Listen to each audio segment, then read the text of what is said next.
et bienvenue à la 5e saison d'Électrons Libres. On pensait jamais se rendre aussi loin. Bienvenue à tous. Ben oui, on est encore là. À la demande générale, il y a eu des manifestations, des sondages, beaucoup de choses qui ont fait qui ont demandé notre grand retour. On a demandé un cachet faramineux pour faire cette émission. Toujours cette semaine, comme à toutes les semaines, on va vous parler d'absolument n'importe quoi, des sujets un peu hétéroclites. Avec moi, comme toujours, mes acolytes, Francis Côté qui nous parlera de douleur aujourd'hui. Bonjour. Et Mélanie Saint-Germain qui nous parlera des bienfaits de la consommation de l'art. Oui, allô? Moi, de mon côté, je vous parlerai de permaculture, sans oublier mon magnifique top 10, comme à chaque semaine. Mais avant tout ça, on va commencer par un petit coup de cœur ou un coup de boule, quelque chose qu'on a aimé ou détesté dans la dernière semaine. Mélanie, je vais commencer par toi. Moi, en fait, je donne des cours de dessin à des adultes. Okay? Oui? Je donne des cours de dessin. Donc, j'ai 4 de mes filles qui ont réalisé une exposition, leur première exposition pour certaines. Geneviève Gay, Caroline Landry, Julie Michaud, Marie-Pierre Maltébéraire, je leur donne mon coup de cœur parce que ça prend des couilles pour faire une exposition, se mettre à nu avec ses œuvres d'art. Ils l'ont fait. C'était un cours de dessin qui était sur 2 mois et ils ont réalisé des super belles œuvres. Je suis fière de vous autres. Oh, bravo, bravo. Excellent. Moi, je vais donner mon coup de cœur à Bruce Springsteen, qui a sorti son, je sais plus combienième album cet été, Western Star. Et je l'aime d'amour, donc même si c'était mauvais, je vous dirais que c'est extraordinaire, mais en fait, c'est extraordinaire. Francis? Tout aussi de glamour que toi, mon coup de cœur ira à Alexandre Boudreau, un jeune homme qui fait beaucoup d'ateliers d'improvisation au primaire, Sacré-Cœur, Notre-Dame-des-Anges, à Deschutes, à Jean Dolbeau. C'est vraiment une personne qui, présentement, avec l'absence du Juvénat, qui avait quand même un mandat de ce côté-là, assure une relève en improvisation. Donc, bravo, Alexandre.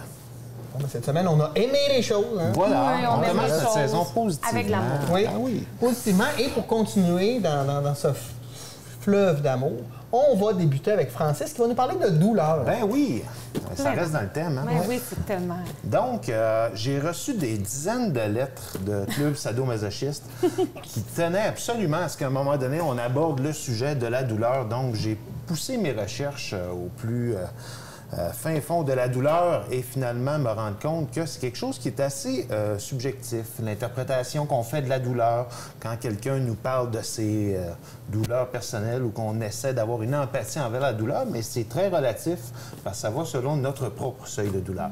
Donc, ma recherche m'a amené à savoir que la définition officielle, c'est une expérience sensorielle et émotionnelle désagréable liée à une lésion tissulaire réelle ou potentielle ou décrite en termes d'une telle lésion. Donc, je trouvais ça un peu vague comme description, Ambigu, malgré les mots compliqués, ça ne disait pas grand-chose.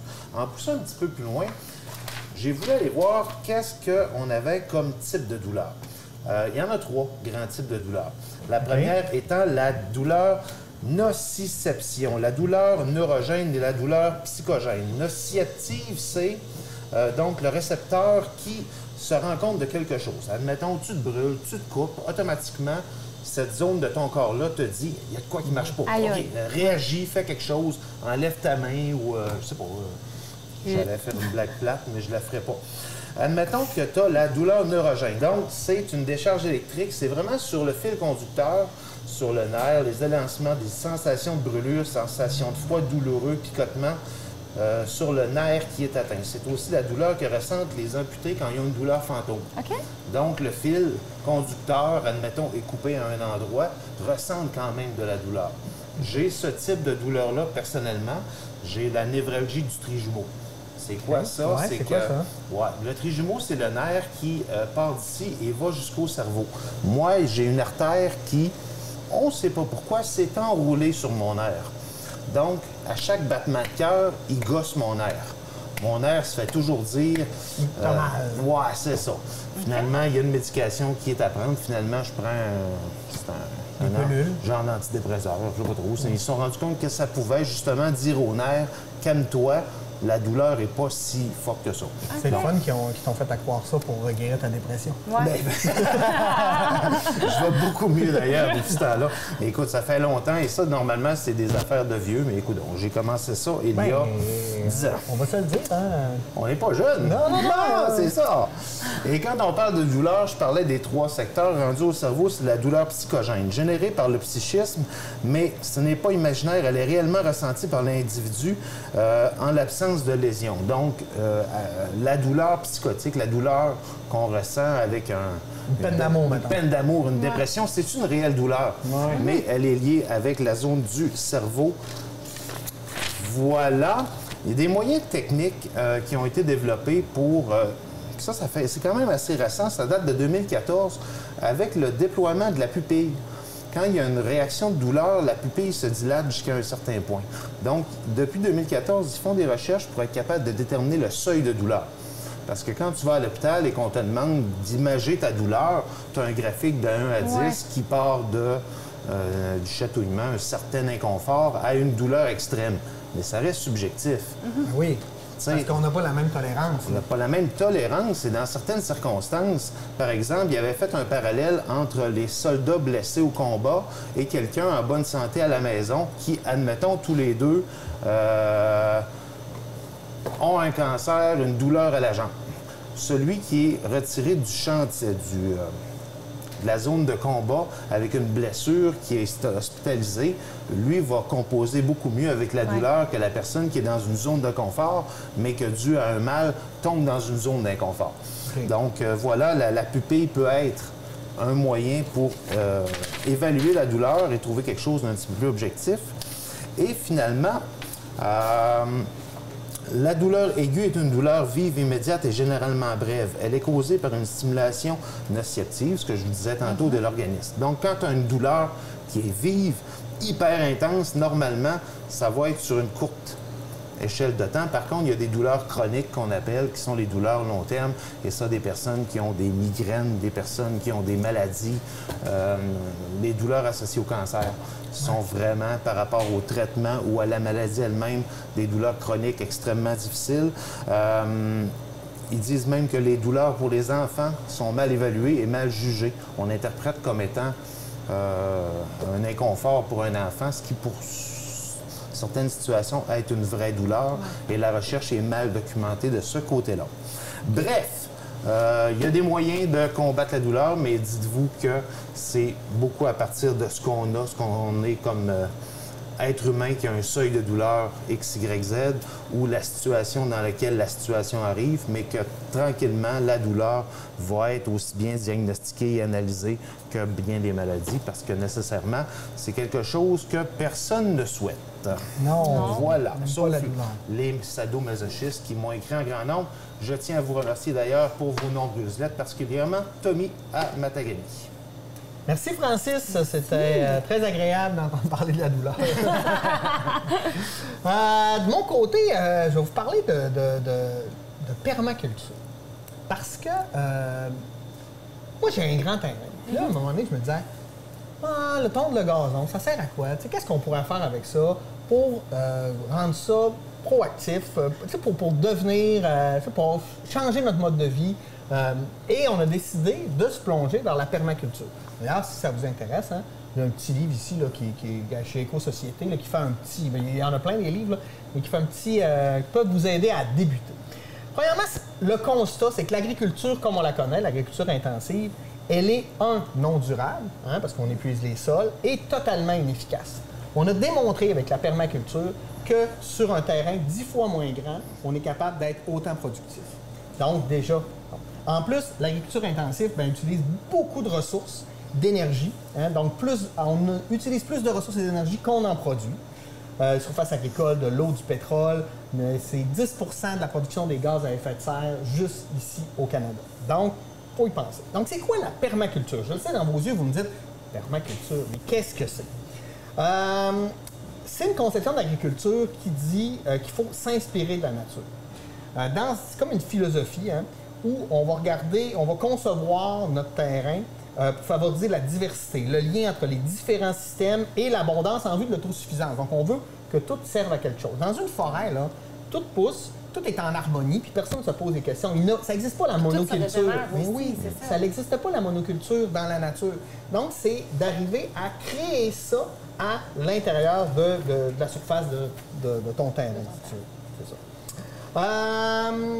L'idée aussi, c'est de mettre un effort minimum pour un rendement maximum. Donc, on laisse aller la nature. On réfléchit au départ, ça demande quand même pas mal d'énergie, mais on réfléchit et après ça, on laisse aller les choses. C'est quoi les avantages de faire ça? Premièrement, dans la permaculture, tous les participants à la permaculture sont comblés, autant les animaux, les plantes, les humains, parce que le déchet de l'un va devenir productif pour un autre. Hein? La terre devient plus riche, plus féconde, année après année, donc ça s'enrichit. La production est diversifiée, abondante, constante, donc on n'arrête pas, on plante beaucoup d'entre autres de vivaces pour que ça revienne arbre à noix, arbre à fruits, donc pour que ça revienne d'année en année sans qu'on ait besoin de faire grand-chose. C'est un système qui est économiquement viable, environnementalement durable et socialement équitable. Tout est, et en plus, c'est indépendant de fertilisants, de pesticides, donc c'est hyper naturel. Le contrôle des parasites, des ravageurs nuisibles, ça se fait naturellement. Par exemple, tu dis « j'ai plein de bébites sur mes tomates ». Bien, si tu mets du basilic en dessous de tes tomates, bien, ça l'éloigne les bébites à tomates et bon, tu fais pousser du basilic en même temps que des tomates. Donc, il y a plein d'amalgames qu'on peut faire comme ça. C'est pratiquement une dépendance nulle au pétrole, donc on n'a pas besoin pour la permaculture. On peut aussi raviver des semences rares ou perdues, hein, parce qu'on peut stocker nos semences, on peut récupérer nos graines. Par un minimum d'efforts, on peut replanter. Là, nous, à partir d'une fraise et d'une pince à cils, on a recréé une vingtaine de plants de fraises. Là. Je veux dire, tout se fait naturellement. C'est vraiment cool. La production est abondante et disponible sur une petite parcelle de terrain parce que tout va se mélanger. Donc, on ne dépend pas non plus d'un seul produit. Fait que des fois, il y a une mauvaise année pour les cocombes, mais c'est pas grave, tu as d'autres choses qui permettent d'être là. Pas besoin de subvention, on peut faire ça chez vous bien naturellement, avoir quand même beaucoup. Et un faible coût au niveau du transport, parce qu'on essaie vraiment d'aller chercher des semences qui ont un lien avec le territoire.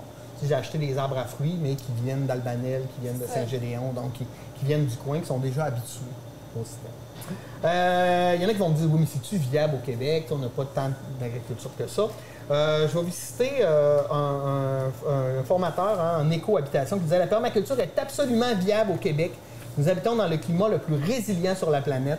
La permaculture est un système de design basé sur l'observation de la nature. Peu importe notre emplacement sur la planète, on peut toujours observer la nature. On peut observer la nature et se baser sur elle pour trouver des solutions plus viables et durables pour notre situation. » Donc, l'idée, c'est d'arriver à un équilibre naturel là-dedans sur notre territoire. Tout ça, là, ça fonctionne en harmonie. Par exemple, les racines qui vont être là, qui vont être profondes, vont dégager des éléments très riches et vont redistribuer ces fertilisants-là naturels aux plantes qui en ont besoin, qui ont des racines moins profondes. Si vous avez des animaux, les laissez en liberté, les poules, les cochons, peu importe, les canards, ça fertilise naturellement ton terrain, donc sans avoir besoin d'absolument rien. Et en plus, par exemple, les canards vont manger des limaces, vont manger des bibites qui peuvent être nocives en fait pour ton agriculture. On peut mettre des pierres parce que ça emmagasine la chaleur, donc ça aide la terre à être plus chaude. Donc tout est dans la récupération naturelle. 7 points clés pour réussir un potager en permaculture. Premièrement, tu observes qu'est-ce que j'ai chez nous, qu'est-ce qui fonctionne. J'ai-tu beaucoup de vent, où est le soleil? Ça, qu'est-ce qui pousse déjà? Y a-t-il déjà des plantes qui poussent? Quel type d'animaux? Y a-t-il des insectes? Je veux dire, moi, je ne vois jamais d'abeilles, je prends plein de légumes qui ont besoin d'être fertilisés par des abeilles. Ça se peut que ça ne marche pas. Je vais jamais chercher une ruche, quelque chose comme ça. L'orientation, l'exposition au soleil, quelle terre est plus humide et plus sèche, parce que ce pas toutes les plantes qui ont besoin de la même chose. Et c'est quoi mes ressources? Hein? Combien je prends à mettre d'argent? Qu'est-ce que je peux récupérer? On peut faire plein de choses. Après ça, tu sélectionnes tes légumes, tes végétaux. Qu'est-ce que je veux avoir? Des fruits, des noix, qu'est-ce qui va bien se mixer, se mélanger et à quoi ça peut servir? Par exemple, on plantait plein de fleurs, de plantes et j'ai acheté un petit déshydrateur et avec ça, ça me permet de créer toutes mes tisanes. J'ai plus besoin d'acheter de tisane. Je récupère les feuilles de menthe, parce qu'en plus, ça s'étend comme du chien. Là. Il y a plein de choses qu'on peut faire comme ça. Et aussi connaître nos mauvaises herbes. Je mets une grosse parenthèse parce que la plupart des mauvaises herbes ne sont pas mauvaises. Il faut les garder parce que soit ça attire les abeilles, soit ça aide à la pollinisation, soit il y a plein de choses à lesquelles ça peut servir. Le pissenlit est un bon exemple. Et je vais vous montrer qu'est-ce que vous pouvez faire avec tous ces herbes-là que vous détestez un peu plus loin. L'idée aussi, c'est de dessiner ton projet. Peut-être prendre une feuille et dire comment moi je vois ça. Parce que des fois, on va planter des arbres, on va créer des semences, mais il faut voir à long terme. Hein, parce que ça va revenir d'année après année. Donc, tu sais, c'est comme quand tu plantes un plant de rhubarbe, tu ne le mets pas n'importe où. Non. Parce que tu sais qu'année après année, il va être là, puis il va peut-être grandir, les framboisiers, etc. Donc, ça, c'est important de voir ça. Ensuite, on va créer des parcelles, des buts de permaculture. Ça, c'est assez simple. Hein? Tu peux mettre des vieux sacs à terre, tu mets du bois, tu rajoutes de la terre, du compost, du paillis, peu importe. Et là, tu crées des buts. Donc, il n'y a aucun mauvais herbe qui va prendre à travers tes cultures et tout va pousser. À ce niveau-là. On va aussi, faut qu'il y ait quand même assez de terre, donc il faut connaître les plantes, savoir qu'est-ce qu'ils ont besoin. On va mettre en hauteur, au-dessus de la butte, les plantes qui vont pousser plus haut, puis autour, plein de plantes qui vont être complémentaires. On peut même y aller en hauteur en mettant des treillis, peu importe, pour faire monter des plantes au-dessus qui vont créer de l'ombrage à des plantes qui en ont peut-être moins besoin. Donc, c'est assez simple. On n'a pas besoin de racler la terre, on rajoute soit du compost, c'est relativement simple. Et l'idée, c'est de ne pas laisser son sol nu. Donc, tu as de la terre, tu as planté, tu tonds le gazon, tu arraches les affaires, tu mets ça par-dessus, ça protège tes plantes, ça les protège des insectes nuisibles, ça les protège des mauvaises herbes, donc des plantes qu'on ne voudrait pas avoir à l'intérieur. Donc, ça nous permet, en couvrant notre sol, aussi de garder l'humidité. Ça veut dire qu'en couvrant bien ton sol, tu peux économiser 3 arrosages sur 4. C'est beaucoup, là. Donc, tu économises beaucoup l'eau. Et là, il faut penser à l'interaction. Donc, je vous en parlais plus tôt. Hein, comment faire interagir les plantes? Qu'est-ce qui va être complémentaire? Il y a des choses qu'il ne faut pas mettre ensemble. Pourquoi? C'est assez bien documenté. Là, si vous allez sur Internet, vous allez voir. Puis, il y a des choses qui s'aident entre elles. Ça, c'est bien positif. Par exemple, des fois, quand tu plantes un arbre, tu as besoin de 2 arbres parce que la pollinisation croisée va être beaucoup plus efficace. Des choses comme ça. Apprendre à recycler l'eau aussi. Tu te mets un gros baril, tu recycles ton eau de pluie, ça met de l'eau à la température ambiante, ce qui est meilleur que de l'eau froide ou de l'eau pouchée avec un boyau. Une hose. Une belle hose. Et on sait, là, on va être obligé de faire notre compost. Hein? Donc, on le garde à la place de le donner là, à qui mieux, puis après ça, aller s'acheter des... On garde son compost et on l'utilise. C'est tellement simple, en plus, faire du compost. Fait qu'on peut, l'hiver, hein, vous pouvez garder ça dans des sacs de papier. Tu as, je pense, 20 sacs pour 2 $ au Canadian Tire. Tu mets ça dans des sacs de papier. Après ça, tu le remets le printemps dans ton compost. Puis tu gardes tes sacs pour mettre dans le fond de tes buts de permaculture. Donc, tout sert à quelque chose. C'est ça l'idée, c'est ça l'idée. Donc, on peut vraiment, mais il faut s'informer. Puis aujourd'hui, à l'ère de l'Internet, c'est relativement facile d'avoir de bonnes informations là-dessus. Donc, je vous dis, essayez ça, la permaculture. Votre jardin ne s'en portera que mieux. Hein? C'était ça que j'avais à dire. C'était du beau ça. C'est du beau ça. C'est beau ça. Ouais, on est de bonne humeur. Hein? On décolle ça avec plein de chroniques agréables comme la douleur. Mélanie, toi maintenant, on reste dans le positif. Tu vas nous parler des bienfaits de la consommation de l'or. Oui, en fait. De l'or, pas du lard salé, là. Non, pas du lard salé. Non, je ne produis pas de lard. En fait, l'art, souvent on entend « ça sert à rien, l'art. » Moi, je justifie mon travail ici. Est-ce que vous pensez ça que l'art, ça sert à rien? Pas du tout. Non, au contraire. C'est ça, vous êtes des consommateurs d'art. En fait, l'art, ça fait du bien. Puis là, ça a été prouvé, en fait, scientifiquement. C'est le Musée des Beaux-Arts de Montréal qui ont sorti un article là-dessus. C'est Jean-Pierre Chongeux, qui est neurobiologiste et professeur au Collège de France, qui a sorti, en fait, quelque chose de plus scientifique, à savoir qu'est-ce que ça fait quand on consomme de l'art. Donc, j'ai trouvé ça super intéressant on connaît l'art-thérapie, hein? Bon, l'art-thérapie qui est de plus en plus présent dans bien des soins par rapport à la dépression, par rapport aux enfants, par rapport, que ce soit par la photo, le dessin, toutes les formes d'art, en fait. Ils disent qu'en gros, souvent, les gens qui se mettent à faire de l'art-thérapie vont avoir les symptômes dépressifs qui descendent très rapidement. Les gens deviennent plus concentrés ou centrés sur leurs problèmes, plus d'introspection. Bref, ça fait du bien l'art-thérapie et ça a été prouvé.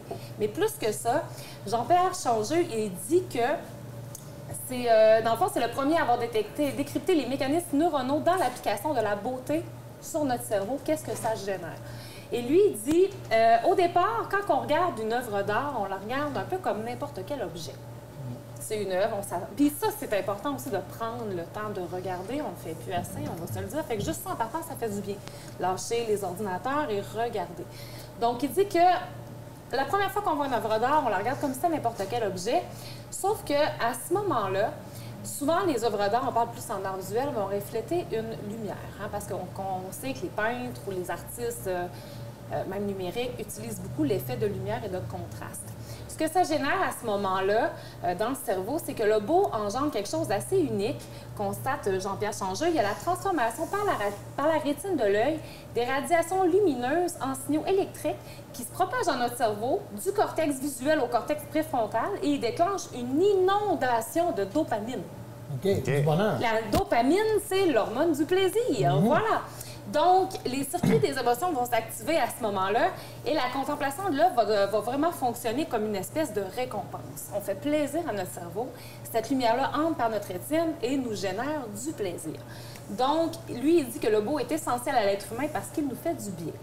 Mais plus que ça, les œuvres d'art, encore là, il dit que ça réveille notre empathie. Et ça, ce bout-là, je vais vous le lire un peu plus parce que j'ai eu une révélation d'amour en lisant ça, pour vrai.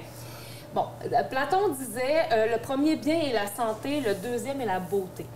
Donc, les études en neurosciences de ces dernières années de Jean-Pierre Changeux, en fait, ont confirmé les intuitions de philosophie de l'Antiquité. Regarder une œuvre d'art, faire de la musique, a des effets directs sur notre cerveau. En fait, tout se passe comme si l'art caressait notre cerveau. C'est beau, hein? Ben oui. Donc, au moment où on regarde, il explique que la contemplation d'une œuvre d'art sollicite le cortex frontal, qui est le siège de la raison. Puis lorsqu'on cherche à comprendre une installation, qu'est-ce qu'il voulait dire dans son œuvre, on stimule notre cerveau, on cherche à réfléchir là, parce qu'on ne fait pas juste regarder, il faut la réfléchir, cette œuvre-là. Donc, ce qui se passe à ce moment-là, c'est que si on aime cette œuvre-là, le cerveau augmente la luminosité, les contrastes, les couleurs pour en profiter de plus en plus. Les yeux, la pupille s'agrandit. Comme pour la douleur. Comme pour la douleur, voilà. Exactement. Et très vite, on réveille nos neurones miroirs, qui sont les neurones de l'empathie, en fait. Puis ça, ce que ça fait, c'est que, là, j'utilise le mot gyrus fusiforme, qui est à dire, en fait, c'est la zone du cerveau qui fait qu'on reconnaît des visages. Donc, cette partie de notre cerveau-là aussi, elle devient éveillée. Et voir un beau tableau, ça serait comme de voir une personne qu'on aime pour notre cerveau. C'est bien beau. Fait qu'on développe, c'est pour ça qu'on a souvent des coups de cœur pour des œuvres d'art ou tout ça. Donc, tout ça, ça va se ressentir, en fait, sur notre santé mentale. Et ils disent qu'en fait, si, mettons, une personne consomme à peu près de l'art une fois par mois, tu as 32 % moins de chances de faire une dépression. Et plus tu consommes, à plus de 2 à 3 fois par mois, on monte à 48 % parce que ça génère vraiment des grosses doses de dopamine au niveau du cerveau et du bonheur. Je vais fermer là-dessus en vous disant que aller au cinéma, aller voir consommer de l'art, c'est pas vrai qu'en région, on n'a pas une culture épanouie, c'est faux. On a des expositions, on a des centres d'artistes, on a des pièces de théâtre. Sinon, aller dans les musées, consommer de l'art, mon Dieu, c'est bon pour la santé. Oui, puis on a démontré que l'art, le milieu des arts aussi, est beaucoup un bon générateur économique aussi. Il y en a qui vont dire l'art, on va mettre de l'argent là-dedans. Mais tu sais, les théâtres d'été, là, ça se passe, allez-y, mon Dieu, avec les enfants. Puis faites-en consommer très tôt à vos enfants. Parlez d'art avec vos enfants et éduquez-les parce que même pour vous, vous allez avoir des belles leçons d'analyse d'enfants d'œuvres d'art. C'est merveilleux. Hey, on était tellement excités de commencer qu'on a oublié quelque chose de fondamental. On a oublié de vous dire qu'on est à la microbrasserie de Coureur des Bois. Oh mon Dieu! Studio, on sort, hein? On fait les choses différemment. Bien sûr, on est à Jean, hein? On est à l'eau, bien sûr, mais on verra plus tard qu'est-ce qui adviendra de cette émission. Hey, c'est l'heure de mon top 10 que je sais que vous appréciez énormément. Aujourd'hui, je vais vous faire un top 10 des choses qui sont interdites dans le monde, puis qui pour nous paraissent peut-être un peu débiles, mais c'est des interdictions. Par exemple, au Burundi, c'est interdit de faire du jogging. En fait, du jogging, de la course, tout ce qui pointe quand on est... Pourquoi? Parce que ça pourrait amener des gens à... Ça crée des mouvements de groupe. Hein, puis là-bas, on n'aime pas trop ce concept-là parce qu'on considère que ça pourrait devenir un soulèvement à caractère politique. Donc, on n'a pas pris de chance. Tu n'as pas le droit de faire du jogging. Tu comprends. Oh, ça va, hein? Moi, ça ferait mon affaire. Autre chose, à Capri, en Italie, c'est interdit de porter des souliers qui font du bruit. J'ai déjà entendu ça, Ouais, ça. ouais, c'est Ah ça. oui, Pas de des talons hauts, clac-clac, pas clac-clac, ouais. de sandales, pas de, etc., de gougounes, parce que ça fait du bruit. Donc, tenez là pour dire, vous allez à Capri, hein, Je mettez mettrai des pas mes Capri, talons mais hauts. mettez pas vos C'est Mets pas talons tes hauts. talons. Au Bhoutan, hein, un pays qu'on aime tous, c'est interdit de fumer et de vendre du tabac. On sait que le Bhoutan, c'est un pays, c'était le dernier pays au monde à avoir accès à la télévision en 1999, mais c'est le premier pays au monde à prohiber totalement la vente de tabac.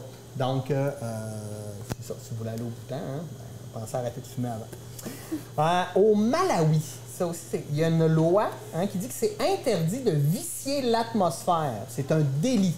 Donc, on ne peut pas péter en public. Ah, ouais. Ouais. C'est un délit. C'est un délit. Un délit. Délit, puis c'est On connaîtrait sanctionné des par la malheureux, loi. ouais. On veut des noms, on veut des noms. C'est ça. En Turquie, on n'a pas interdit Pokémon Go, mais on l'a limité les heures d'utilisation. Après que les l'application, gens, on après attrape que les les Pokémon, gens aient été pris en flagrant délit de chercher des Pokémon se soient fait pendant frapper. une messe ou des choses comme ça. Puis ils ont passé une loi pour être certains que ça n'arrive. On le dira aux 7 qui jouent encore à Ouais. Pokémon Go. C'est ça. Au Kenya, on a interdit les sacs de plastique. Yeah! Oui. Bonne affaire. Ben oui. Ici, ça commence à À se quand? parler. Ouais, ça commence. Donc, c'est interdit pas seulement de les utiliser, mais de les fabriquer et de les importer. Belle chose. Belle chose, belle chose, belle chose. À Singapour, c'est interdit de vendre de la gomme à mâcher. Déjà, depuis 1992, c'est interdit de mâcher de la gomme en public. Mais on pouvait l'acheter. Maintenant, on ne peut même plus acheter de gomme. Et la raison, c'est que on n'aime pas ça nettoyer les gommes qui sont par terre. Effectivement. Aux États-Unis, à cause d'un malheureux événement qui s'est passé en 1938 où une petite fille s'était acheté un œuf Kinder Surprise et avait avalé un morceau, depuis 1938, les œufs Kinder sont interdits aux États-Unis, mais bien sûr, on peut s'acheter des armes à feu. Ben oui. Ben oui, logique. C'est logique. En Russie, c'est interdit de conduire une voiture sale. Donc, selon la loi, En les Russes Russie? devraient effectivement se déplacer dans un véhicule propre. Et je serais Fait que si vous vous faites arrêter, vous pouvez pogner une double amende parce que si votre auto est sale, on va faire excès de vitesse, auto sale. Hey, moi, j'aurais pogné ça l'étiquette. Oui, hein? Oui. Et finalement, en Chine, on ne peut pas se réincarner comme on veut. Oh non! Non. Ouais, non. Depuis 2007, si tu veux te réincarner, tu dois avoir l'approbation, la validation des autorités chinoises pour contrôler qui se réincarne Ben oui, en ben, quoi. il faut un sacré contrôle. Hein? C'est ça. Tu sais, on le fait pour les immigrants au Québec, ils le font Ben pour oui. la résurrection. C'est ça. Ce qui met fin à notre 49e et première émission de la 5e saison d'Électron Libre. On vous dit à la semaine prochaine, toujours en direct du Coureur des Bois. Bonne semaine!